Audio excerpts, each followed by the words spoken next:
May I have your attention, please? The following is not the real Jeff Foxworthy. If you have more pictures of bees on your phone than pictures of your kids, you might be a beekeeper. If once a year your kitchen becomes sticky from floor to ceiling, you might be a beekeeper. If when you get stung by a bee, you apologize because you did something wrong, you might be a beekeeper. Yeah, buddy.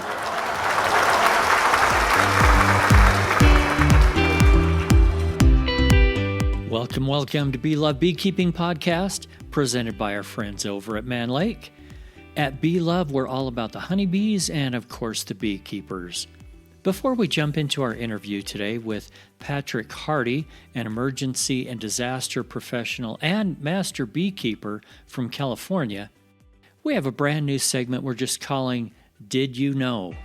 We know that honeybees are amazing.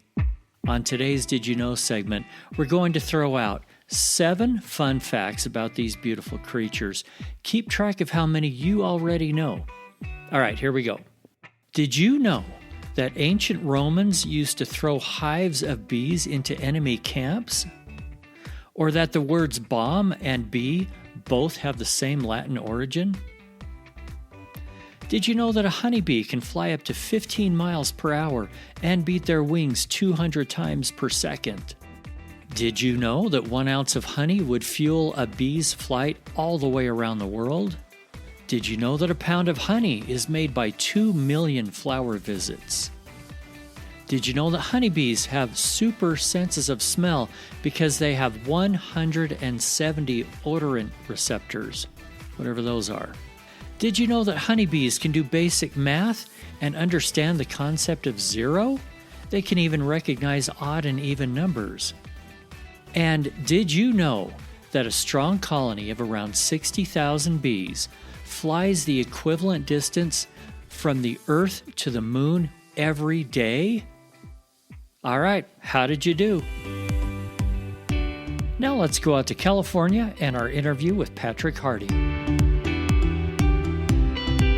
I would like to welcome to the show today Patrick Hardy, coming to us from California, Northern California. How are you, Patrick? I'm good. Thank you very much for having me today. By the way, did I say Harding? I meant to say Hardy.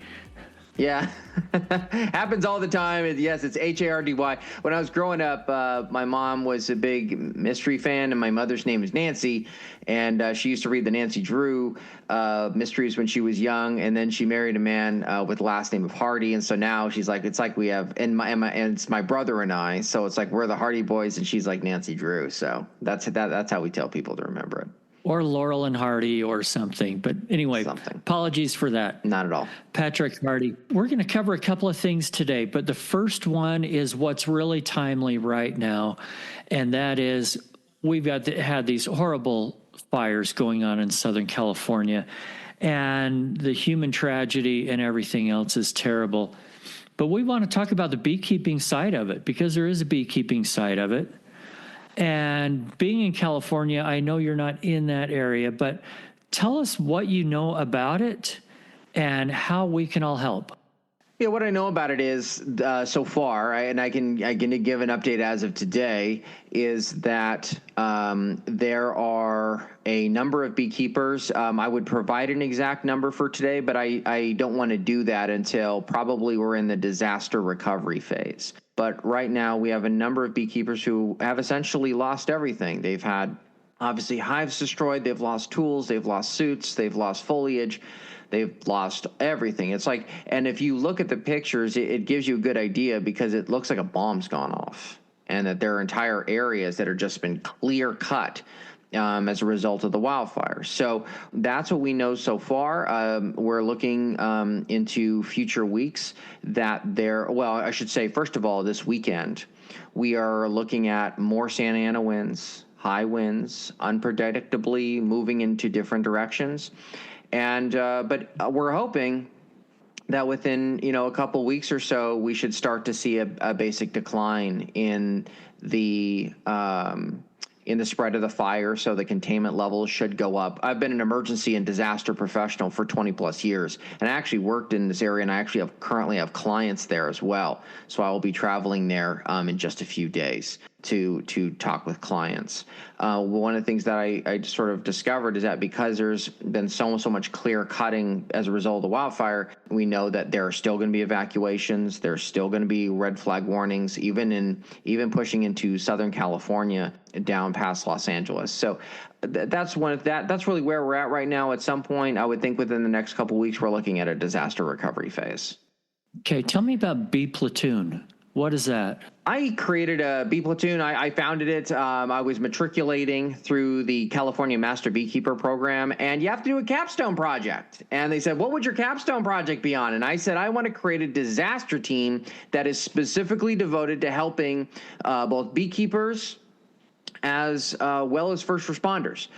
So actually having a team that is familiar with disaster protocols that can be deployed. And so we're doing it in a few phases. We have the capability to do preparedness, and that's really one of the things that we're really interested in, which is doing education, doing training. We're actually going to be training first responders. I've been in contact with some folks up north in a few states who have asked if I would actually come up and train EMS professionals. I used to be one myself in Southern California, and in fact, I worked in many of the areas that actually are currently affected by the wildfires, so I'm very familiar with it, and I still have a home in Southern California as well. Thankfully, that is untouched. But we do preparedness around the country, so we plan on doing training. That's something we're doing in the spring. I'm going out to Missouri to do a training with first responders. I'm going to the East Coast. I'll be presenting in Connecticut and working with and just developing the basic groundwork. So, and then the second plank of what we do is response. So we're literally going to be, I anticipate within the next year, we should be able to acquire a truck so that we can assist in evacuations. We can actually assist in moving hives and being able to transport them when a disaster occurs. Also in the response phase, we also deal with times when there's not a disaster, where a truck overturns and then there's bees all over the road. You'd be amazed. I remember being a first responder. Matter of fact, I used to be a paramedic instructor. I actually taught paramedics and EMTs on how to respond, and honeybees were never covered. We never talked about that. We never talked about how to deal with an unusual emergency like this. I was even a hazardous materials guy, and we never talked about dealing with insects on the road. So these policies are so important in the response phase, and that's a capability we plan to be able to provide with team members. So we have people who have volunteered all over the country. Right now we have volunteers in about 24 states. So we're really excited, so almost half. And I anticipate by the end of the year that we will have almost every state. So I'm really excited about the capabilities, because then we will have people there who first responders can access if there is a response emergency or if there is an anticipated disaster. So we have a hurricane, people have to evacuate, and we have people going out who can assist those who otherwise can't help themselves. Because we have to remember, these are not just, we're not talking about all these organizations, not, massive conglomerates. These are small businesses. These are people who have these in their backyards. And so we have to try to help them and give them those resources that they need to be successful. And then the third phase, and which is what we're really talking about here at the California wildfires, is disaster recovery. So afterward, being able to help replace hive boxes and tools and suits and doing all those things. And that's really one of the things that I have been planning and working on. And that's something we're going to do in late February. It's going to depend on conditions, so I don't want to provide a precise date, but based on that, we do plan on going down there. I will actually be picking up beekeeping supplies from up and down California. I have a couple of U-Hauls, myself and a colleague of mine, and we're going to fill it up and we're going to take it down to Los Angeles, and then we're going to be able to deliver it to beekeepers who need them. That's really going to be the most important thing. And so today, people who are listening to this, if you want to help support this, what we're looking for are people throughout California who are interested in donating supplies of any kind to help us to be able to replace those. Because I was talking to the Los Angeles Beekeepers, Los Angeles County Beekeepers Association, and they're going to provide me with a spreadsheet of needs. This will be in the coming weeks. It's not going to be immediate. We probably won't have that list for maybe 2-3 weeks, maybe even as much as a month. And then once we get that, then I'm going to, with a colleague, we'll be going up and down California to grab supplies and then deliver them to Los Angeles and do one big disaster recovery day. And that's going to be really exciting. We also have a GoFundMe page because we want to be able to provide some supplies that otherwise you can't get donated, so we can assist in recovering the foliage that is also destroyed and is so necessary to keep our pollinators healthy. I love seeing somebody actually doing something. We're all watching the news. And by the way, this is being recorded January 15th, 2025. For those that are listening weeks or months later, there's going to be a whole lot of hindsight going on. Yeah. At that point. But right now it's so fresh and so early, and we all sit around going, oh man, I wish I could help those people. And it's so good, Patrick, to see somebody that's actually doing something about it. And I know it's very early on, and we're going to circle back with you in a month or so and learn more about how it went and all of that kind of thing. One thing that stuck out to me that you mentioned a minute ago is preparedness. And I wonder if that also includes some prevention. And let me just throw something out. And this may be, if it's off topic, just tell me to shut up. That's okay. But I'm in Utah. It's super dry here. And come July, August, September, I mean, we have wildfire season here also. And I often get thinking, okay, I've let this tall grass grow up around my hives in kind of a rural area. It's dry, it's brown. I've got a smoker that's lit. If that thing tips over off the hive stand, it's going to light a fire so fast, I'm not going to be able to do anything about it. So those things have always been in the back of my mind. I need to do better at clearing that area. There are times that I simply don't use a smoker because I just don't feel like it's safe. Any other thoughts on prevention or other kinds of preparedness? Absolutely. And I'm glad you mentioned that, because I do advise people on what we call mitigation and prevention. So we do things to mitigate the disaster as well. And that really assists and helps people in understanding how we can prevent these things from spreading. In addition, I also look at hive stands and hive boxes, and I say, are these placed in ideal locations? Can we move them? Because they can be very heavy, especially with a honey super, right? These things can be very, very heavy. But sometimes I say, sometimes we have to move them because there are particularized hazards and it could make things worse. Because you're absolutely right. I knocked over, matter of fact, I was working, I work a lot in the wine industry. So I work with a lot of vineyards in my capacity as a disaster consultant. And in agriculture, one of the things I was kind of joking around with one of the vintners, and he was telling me, he was saying, you know, I want you to look out that window. And we looked out the window, and there was past the vineyard, it was all dry brush. And he said, you know, if I took a match and I lit a match out there, no one would know that a wildfire had started until about 5 acres had burned. Not one person would see it. Not one, because we don't have fire watch there.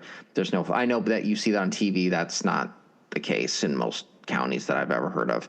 And so what will end up happening is literally 5, 6, 7, 8, 9 acres will burn before anyone sees it. And then all of a sudden, if you have the winds, it starts to pick it up more and more. So you're absolutely right. It's the mitigation portion of it that ensures that we actually can prevent these things from occurring. But there's also basic preparedness steps. Like one of the things I tell people is you got to have a fire extinguisher, right? So these are things that these are basic prevention measures as well. It's actually places where I say actually have a bucket of water out if you start a small fire, because then that helps to immediately sanguinate it, and then you're at a place where it's extinguished and it doesn't create any additional threats or hazards.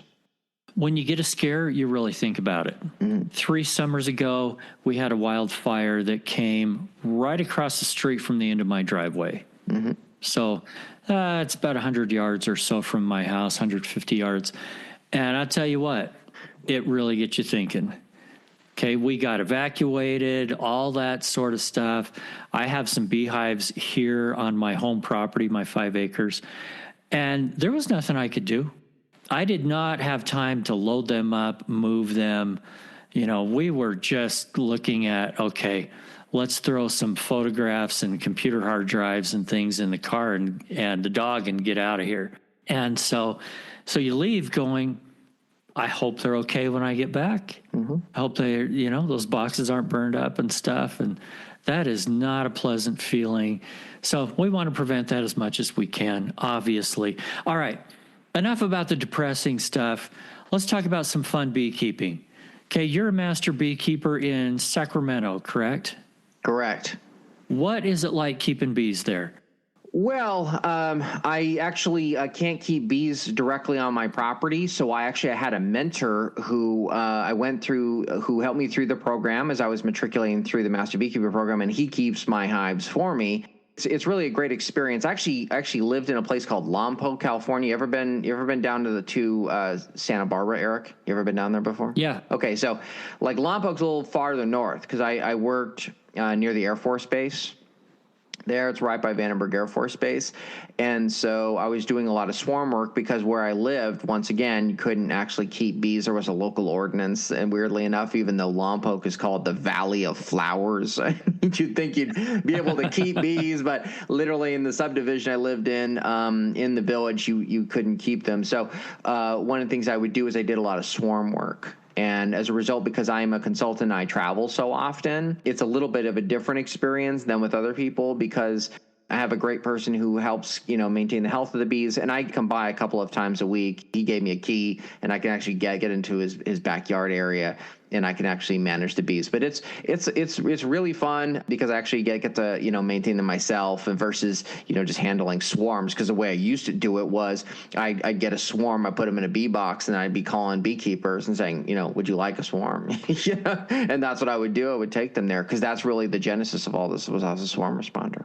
So how does the weather affect your beekeeping? With the bees that you do keep, I mean, winters are pretty mild, summers are really hot, right?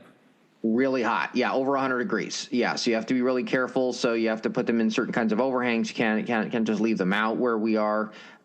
So maintaining the temperature is important. Ensuring, obviously, Varroa is an issue. So making sure we're watching for that as well. So those are all the kinds of hazards I'm always concerned about.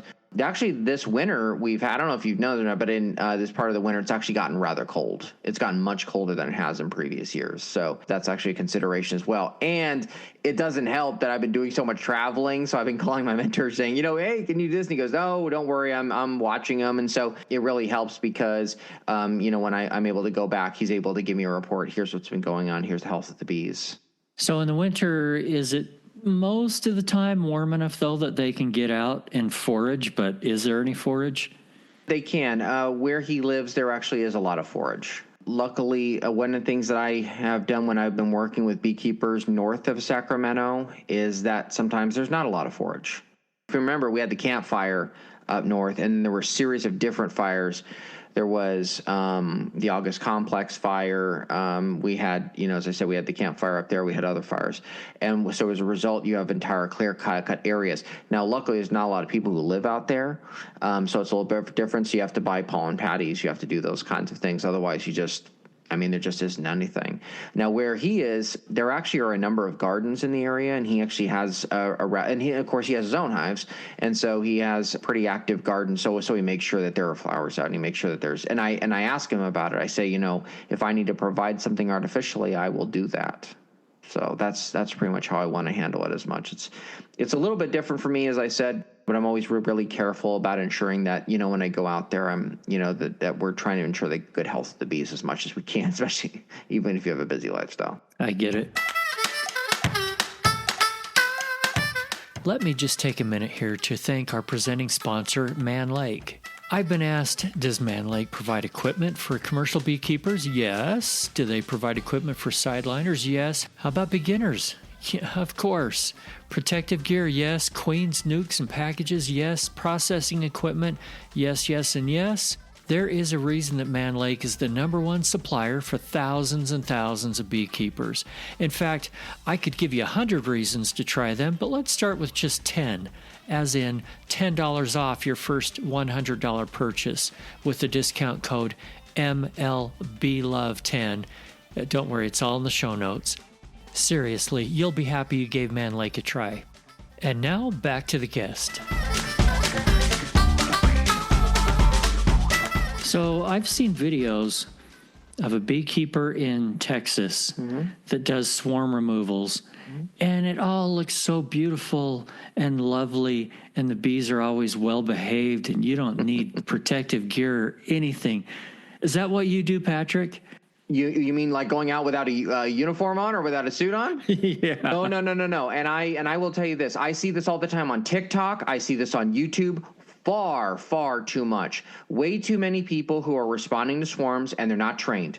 And they go out there and they're not wearing anything, they're not even wearing, or they're barely wearing a veil. I saw a guy on YouTube, and I actually ended up contacting him because he was cutting into someone's home, and he was actually cutting a hole out of the side of the house, and he didn't even have a veil on. And when he was talking to camera, he was saying things like, I know how bees behave. I've been doing this for 4 generations. I know how bees are going to do things. And I said, and I think to myself, that is an invitation for problems. When I supervised swarm responders, I ended up at my peak, I was supervising about 20 to 25 swarm responders. And they were people who went all over the Central Coast, because the Central Coast is a breadbasket for California. We have almonds, we have avocados, we have, broccoli, we have all kinds of stuff. We have, obviously, I mentioned flowers earlier. We have, obviously, there's wineries. There's a ton of agriculture there. So when we would go out there, I would tell my responders, you've got to wear a bee suit at a minimum. And I'll tell you why I came into that, Eric, because when I was a hazardous materials guy, we learned very, very early that until you, what we call, characterize the chemical, you need to assume that it is going to be much worse than you think. So you should always overprotect than underprotect. So when I go and I approach a swarm, I assume, and I don't want this to be doom and gloom and blood and guts. That's not my thing. But I always think to myself, there's a swarm that could kill me. I think that all the time. That is the assumption I make, and that's what I tell beekeepers all the time. I say, because it only takes once. It only takes one time to make a mistake, and then something's going to happen. When I was a medic, I can't say the number of times I dealt with people who were beekeepers who they got overwhelmed by bees. Or what also happens, this happens too. I tell this to swarm responders, people I see online, they're doing swarm response, and they're not blocking the area off. So there's people walking by. There's kids walking by. Kids get interested in this stuff. I've had a swarm response where I was near an elementary school, and some of the kids were walking close, and I literally learned after that, I'm going to block these areas off so that nobody gets close, because I don't want the bees stinging them. I don't want, because then that creates a bigger problem. So one of the things I say to people is I say, you need to treat the bees like they're a hazardous material, because they are. I mean, they're a hazardous material. You just have to treat them in a way that you're going to assume they're going to injure you more, not less. And then you will never, ever, ever be in a position where you are overwhelmed. I actually saw a really, really great video it was a guy from the New Jersey Beekeepers Association, and he was handling a highly, highly defensive swarm. I have never seen a swarm that defensive than the one that he showed, and it had 6 million views, something like that. So I maybe even 7 or 8 at this point, but it was a couple of years I saw this thing. And it was incredible because he took unbelievable steps to protect himself. But one of the things I noticed is he still got stung multiple times because he didn't do something that actually I do, and I know that some people think it's overkill, but I don't. I actually tape my glove over my suit so that there's no way that a bee can actually slip into the sleeve, because that's actually what was happening to him. I have actually responded to swarms that were highly defensive before in Orange County, California. When I happened to be out there, I own a home in a place called Mission Viejo, and there are big swarms, and they are very defensive. There's a lot of defensive genetics there, a lot. And so I was dealing with a swarm as a favor to a colleague in a place called Irvine, which is just a little north of there. And when I went there, that was a very, very defensive swarm. They had covered the side of a house. So you have to be really careful. So Eric, when I see a lot of these videos online, what I tell people is I say, I was a hazardous material guy for a long time. Even then, I'm always careful. I'm always assuming that it's worse than it's going to be, because then I can back down. It's easier to go down and to take a step downward than to try to go upward. And plus, besides the fact is that you get hurt by something, you may not be able to get back. Now, it's different with bees, but you don't want to walk onto a defensive swarm without protection. And I get very, very sensitive when I see people who are doing theatrics with swarms. They do things that they think are funny or they think are interesting, and I tell people these are serious business, and these are insects that we need to protect.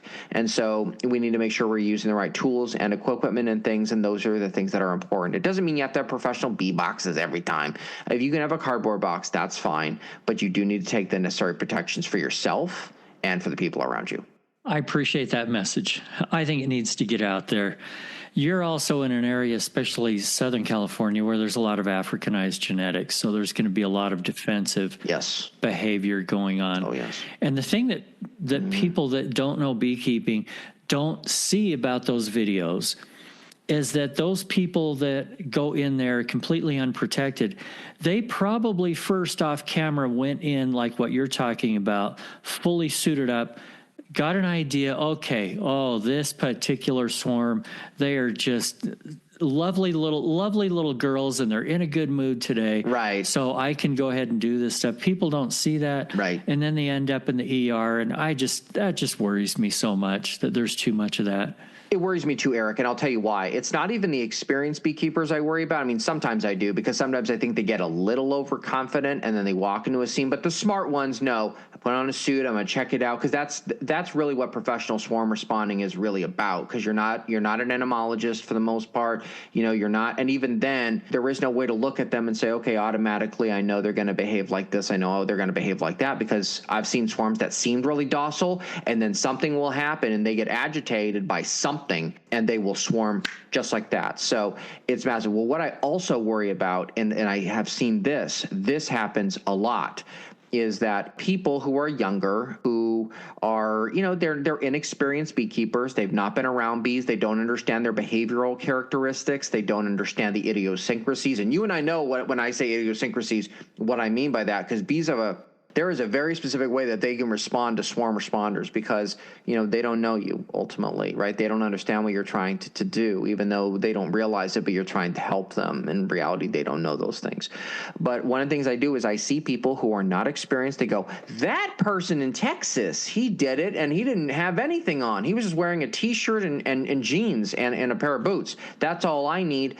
So what I'm going to do is I'm going to buy a bee brush. I'm going to go pull out an old cardboard box, and I'm going to go and take care of swarms in the area. And they go on like Nextdoor or one of these apps. I've seen that before. They'll go on these apps and say, listen, I'll go ahead and do this, because they mean well, right? They want to either collect bees so that they can have them for themselves, or they want to create a really great video on their own, and then people get hurt that way. I've actually seen this in Riverside, California, which is also a very active area for swarms. Very, very, very active. After the fires, our first deployment as Bee Platoon, we actually went out and assisted some first responders because they ran across a massive swarm of bees on a tree, and they literally couldn't get past it. The hand crew actually couldn't get past the tree because the swarm was that defensive. And so we went out there. I was wearing my full suit, and it took a while because they were battling me. I mean, they did not want to go.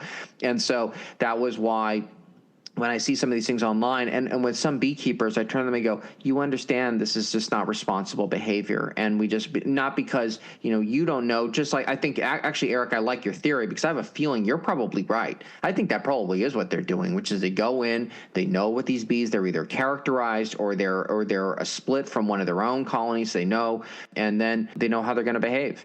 And instead, you have people who have no idea about bee physiology, no idea about bee behavioral or idiosyncratic characteristics of bees, and then they get stung. And when I was a medic, I can't tell you the number of times I saw kids who were fooling around with swarms and they got stung, and it was their very, very first time of getting stung. And I think you know where I'm going with this, and sometimes it meant anaphylaxis. Sometimes it meant that they would get a moderate reaction, right? They would get high, excuse the pun, but they would get hives. Or what would happen is that they would get stung 10 or 15 or 20 times, and it doesn't matter whether you're anaphylactic or not. When you're a 10-year-old and you get stung 10, 15, 20 times, that can be a serious emergency. That's a lot of venom. Yeah, and kids get stung on the face. and then they got stung on the face a few times, and then they'll freak out. You know how it is, because it's also psychological, right? Because then they'll get nervous. Yeah. Their heart will stop pumping. Their heart's already pumping faster than most adults, and now it's even more because they're afraid, and then there's more venom coursing through their veins, and the impact is much higher. So that's one of the things I tell people when you look at these swarm videos. Remember, my mom used to say this when I was a little kid, and you know what? It's true today. Don't believe everything you see on television. Well, and that reaction that you're talking about, as you know, it also gets the bees more excited. Absolutely. And more aggravated and more in attack mode. Do you recommend that every beekeeper has an EpiPen around?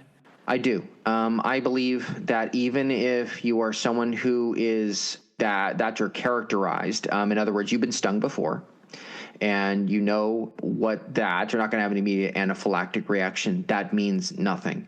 Because years later, you get stung again and you could have an anaphylactic reaction. I mean, I've seen this before too. As I said, there are people who will have, they'll get some kind of cardiac condition, or they'll get some kind of other condition, and for one reason or another, there's something about the body's physiology that has now changed. And now, if you get stung, something could absolutely happen. And in addition, you could be, I mean, for example, I've been on bee yards before where I saw 10, 20, 30 people there. And that's not even counting admin workers. This is a commercial operation. And then you have people who are admin people. You have people walking around. These are things where, and we were in Eric, we were in rural areas. I don't know where you are in Utah, but I've been in California in areas where an EMS truck was 15, 20 minutes away, easy. Not even like, and that's assuming here, because here's the other thing. That's assuming the ambulance can get right up to you. That is assuming they're able to drive in a straight line, in a sense, in sort of a metaphorical sense, and get right to you and jump out and immediately assess you. Because whenever an EMS professional shows up on scene, the first thing they got to do, they got to assess the scene, because they're not going to get stung. I've actually seen this before where they were demanding EMS professionals to go out in the bee yard. EMS professionals would refuse. They would say, no, they're not going out there. And they'd say, you have to. We cannot move this person. He's 285 pounds. And the EMS professional goes, well, we're not going out there until all the bees are done. They go, we have 50, 60 hive boxes here. We can't move them. And then now that becomes a problem, because now you have to drag the person out, right? And that creates a huge problem. So that's another TikTok timing, right? So these are the things that can sometimes be hurried and sometimes others. So one of the things I also say to people is I say, listen, if you have a big bee yard, if you are out in the middle of nowhere, do yourself a favor and do whatever you can if it's safe. If it's safe, and if the 911 operator says so, move the victim as close as you can. If you can't do that, you need to make room so that the EMS professionals can go right in, and you have to move bees away. You can't have active bees flying around. They're going to look for swarm activity. When I train EMTs, I tell them there are certain cloud characteristics in bee swarms you need to look for, because I've seen this before where they'll literally show up and there's like a cloud of bees. And I'll say, there's things you need to look for, and that means you need to stay back. You need to stay away until you have characterized it, because there's no point to you getting stung too. There's no point to that, because you and I both know. I mean, everybody's beekeeper knows you get stung once, that pheromone is now released, you know what I mean? And then you're going to get stung more and more, and then you can smell that banana oil in sort of extreme situations. Like I've seen that before where someone got their bee suit stung 500, I'm sorry, not 500, 150 to 200 times by a defensive swarm. And you could smell the banana oil. I mean, it smelled like someone had dumped banana oil on them. I mean, that's how bad it was. So that's the reason why I think an EpiPen is a wonderful idea. I believe that every apiary should absolutely have one, and you do have to replace them. As soon as they become cloudy or when the expiration date occurs, you need to replace them. But I believe that is a necessary cost of doing business. So I'm glad you mentioned that, because I completely agree with you. And I think that when you don't have that, you're putting yourself in a position for something to get much worse than it otherwise would. All right, we've talked about all the scary stuff. Time to get away from that. What do you find that you just love about bees? In college, I was a political scientist. And one of the things that I did was I really enjoyed the study of human organization and governance. And I really wanted to be an international relations specialist. I ultimately wanted to be a professor. That's really what I wanted to do before I became an emergency manager and then an entrepreneur and all that, because I love the way that people organize each other, how they organize their governments, how they organize their cultures and societies. And I wanted to examine better ways of doing that.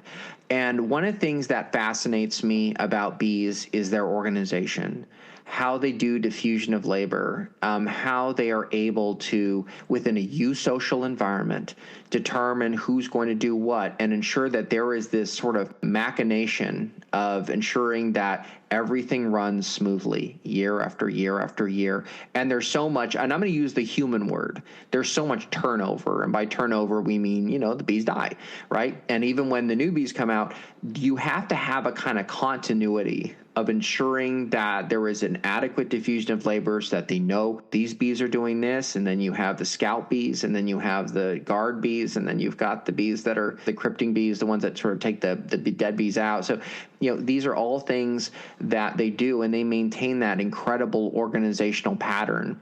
And I actually read a great book that was written by an entomologist, and he was talking about how bees and the way that bees organize themselves can instruct and improve the way that humans do it, because they have a certain way of behaving that's very different. So that's really that's something that fascinates me and something that I really enjoy. And I buy a lot of books. I look online all the time for books about how bees and their eusocial behaviors are unique, because there's so much research being done in the area in certain universities and certain scholars. And so I always like to read that stuff because I find that just so interesting as to how they're able to organize themselves into a single cohesive unit. You can name that one book if you want to. It's okay.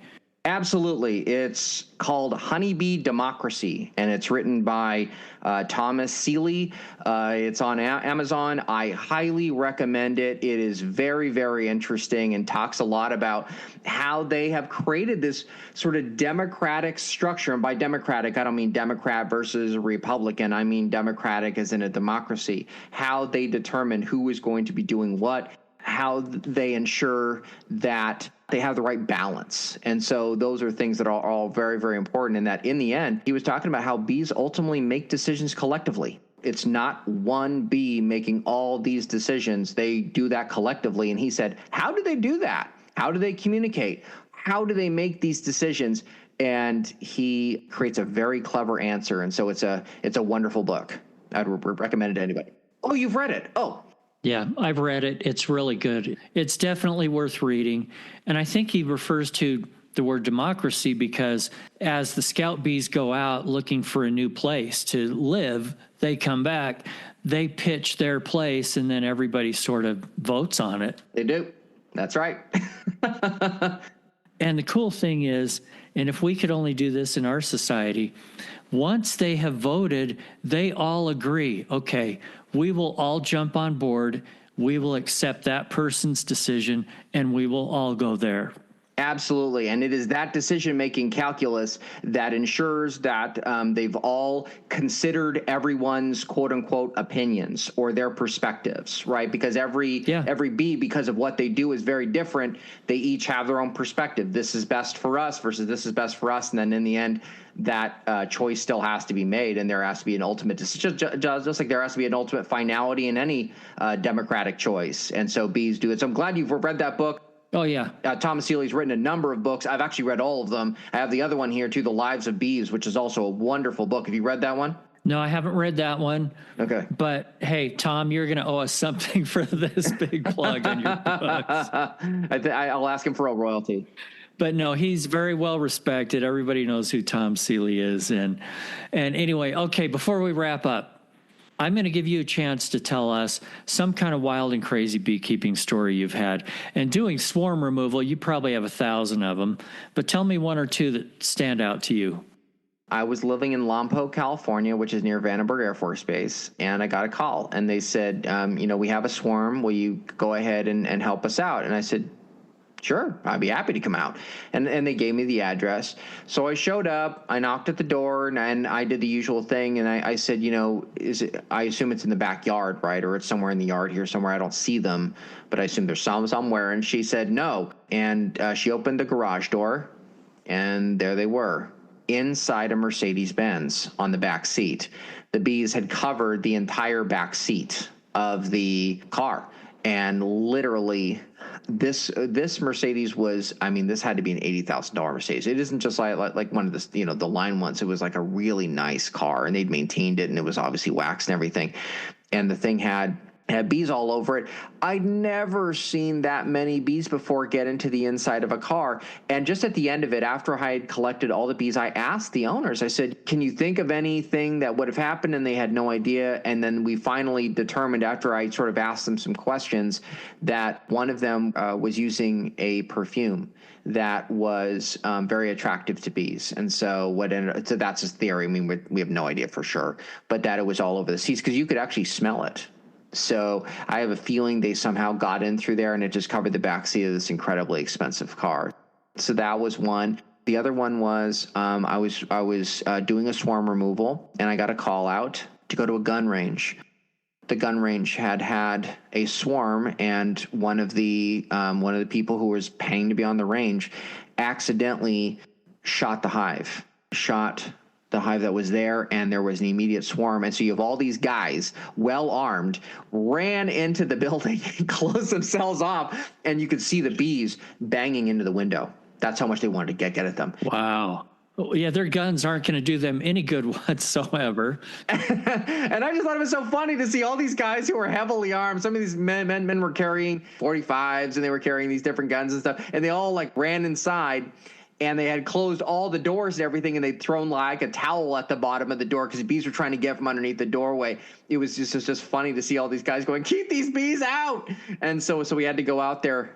Yeah, like a bunch of screaming little girls. That is hilarious. Yeah, because, you know, just like you said, a gun's not going to do anything about anything. So it was just kind of a funny juxtaposition to see all these tough guys and guys who were there shooting guns, like doing everything they could to keep these little bees from going inside the building. So that was definitely an interesting day. And those bees are obviously very defensive, and it was a very difficult day. But it was a fun call out. I got to have a few of those ones where those were interesting. So those are kind of two. I have other ones also, but those are the two that definitely stand out of my time as a swarm responder.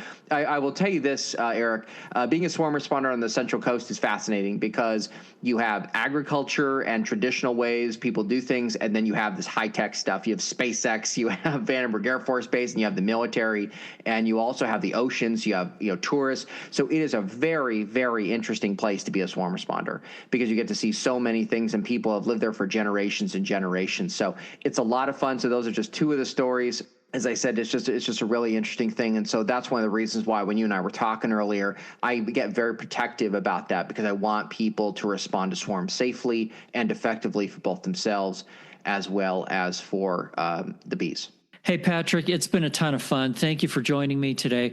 And we're going to circle back in a month or so and learn a little bit more about the recovery efforts down there in Southern Cal. Eric, thank you so much for having me. We are at Bee Platoon, so it's BEE Platoon, normal spelling.com.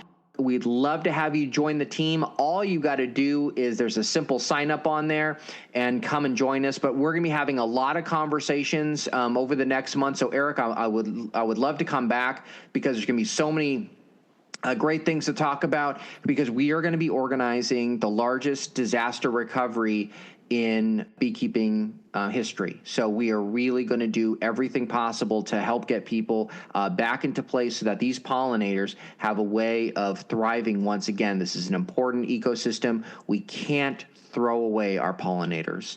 I know this isn't sheltering people, and it's not housing the homeless. It's not doing any of that during a disaster. Those are things that are going to continue on, and saving lives and fire suppression. Those are all important. But once that ends and we're at the recovery phase, we need to put people in a position to be successful once again. This is such an important industry, and the bees are so important to what we do as human beings. It's that symbiosis that we have with them, and I'm glad to be part of it. And I welcome any of you who hear this to join the adventure. It is going to be so much fun. We're learning so much, and I would love to hear your input and the way that we can improve those interactions. Thank you, Eric. I really appreciate it, and I look forward to speaking to you all once again. Thank you so much for joining us here on Bee Love Beekeeping, presented by Mann Lake. Please, right now, before you forget, hit that follow or subscribe button, rate and comment on the show, then be sure to share it with a friend. We're building a community here, and we want to hear from you. Send your crazy stories, guest recommendations, new gadgets, or anything else that you'd like to hear about on the show to Eric at beelovebeekeeping.com. And remember, if you're not just in it for the honey or the money, you're in it for the love. See you next week.